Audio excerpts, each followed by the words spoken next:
Welcome to our channel. Today we how to update your Linksys Velop security and remote access controls. Quick tutorial step by step clearly.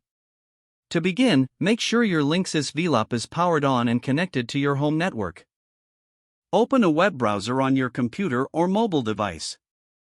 In the address bar, type in http://linksysSmartWiFi.com or the IP address of your Velop system. Press Enter to access the Linksys Smart Wi-Fi interface. If prompted, log in using your router credentials. Once logged in, navigate to the security settings on the left sidebar. Here, you will see options related to the security of your network. To update your network password, select Wi-Fi settings. Enter your desired new password in the field provided. Be sure to use a strong, unique password for better security. After entering the new password, click Save. Next, return to the security settings. Look for Remote Access or Remote Management settings. Enable remote access if it's not already activated.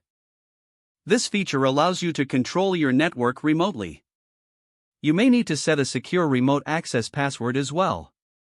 Once configured, click Save to apply your changes.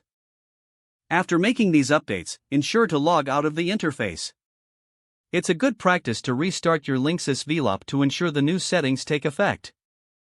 Finally, test your remote access by logging in from another network, like mobile data. If the page does not load, refresh the browser or try again in a private or incognito window.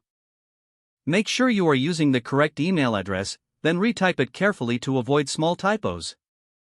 If your password is not accepted, use the reset option and create a new strong password you can remember. Check your spam folder for verification or security emails, then complete any requested confirmation steps. Enable two-factor authentication if available to improve account security and reduce unauthorized access risk. After signing in, review your profile details so your contact information and settings are accurate and current.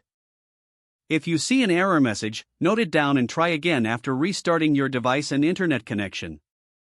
Log out when you finish, especially on shared devices, to keep your account and payment information secure. If the page does not load, refresh the browser or try again in a private or incognito window. Make sure you are using the correct email address, then retype it carefully to avoid small typos. Don't forget to like this video and subscribe to our channel for more step-by-step tech guides.